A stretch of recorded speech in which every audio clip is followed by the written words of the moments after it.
How does it feel, man? It's surreal right now, you know, sitting here, obviously, with LT and Kurt. I knew they'd be in, didn't know I would be here. So the process has started. We're starting to do all the things that leads up to the ceremony, the rings, the bus, the jackets, all those things. So now it's becoming more real every day. My wife and kids are here, which was outstanding for the moment when the knock on the door came, because that really embodies what it's all about, being with friends and family, and my kids will forever remember that moment. Kurt, he said surreal, more real. Where are you in that scale? I'm enjoying the moment, no question. But I'm enjoying watching everybody else enjoy the moment. I mean, I'm enjoying watching TV. We talked last year, and he pulled out this spreadsheet and said, okay, here's how it's going to work. LT's getting in next year, so I'm probably not getting in next year, but the year after that. And so he had kind of reserved himself. He got to the finals, and I know in his mind he's like, okay, I'm going to go to the room, and we'll do it, and you know, LT will get in, and then I'll wait, and I'll get on the bus. Next year. And so I heard, you know, David Baker told me who had gotten in, and I'm like, I can't wait to see him when he walks in that room, and that big smile. And LT, we ran at each other, going down the hallway, and you know, for us, we're like, come on, LT, what are you worried about, man? You are a lock. And he's like, okay, you know, you kind of feel, but then I'm nervous because you never know what happens when you go in. But it's just that part of it's fun. To your point, I want to say, I feel like, yeah, okay, I just made it. You know, it's that funny feeling that you get.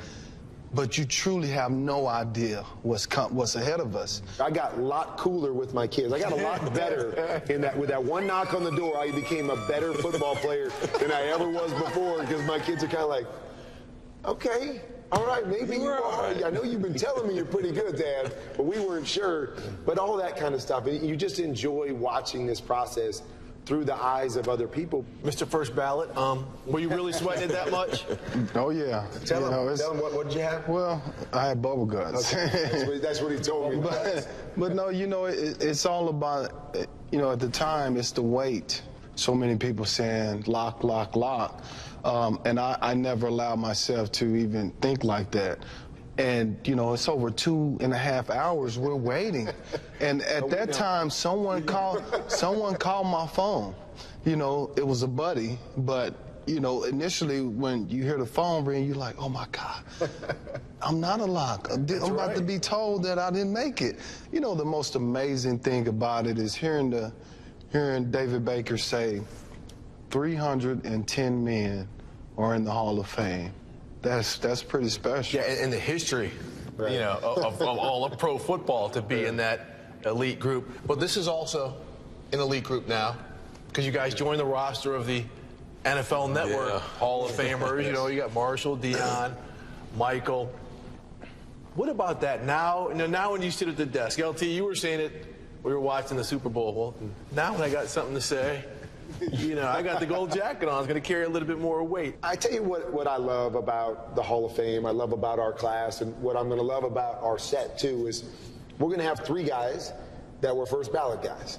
You know, 3 guys that had their career, and it was special, and it worked out a certain way. Then you're going to have 3 other guys that weren't first ballot guys, that went a different route. 2 guys that they said, not sure they played long enough. And what I love is that this year, by both of us going in, is they're saying, you know what, it's not just about numbers. It's not just about how many games you played or how many touchdowns you scored. It was about when you got those opportunities, what did you do with them?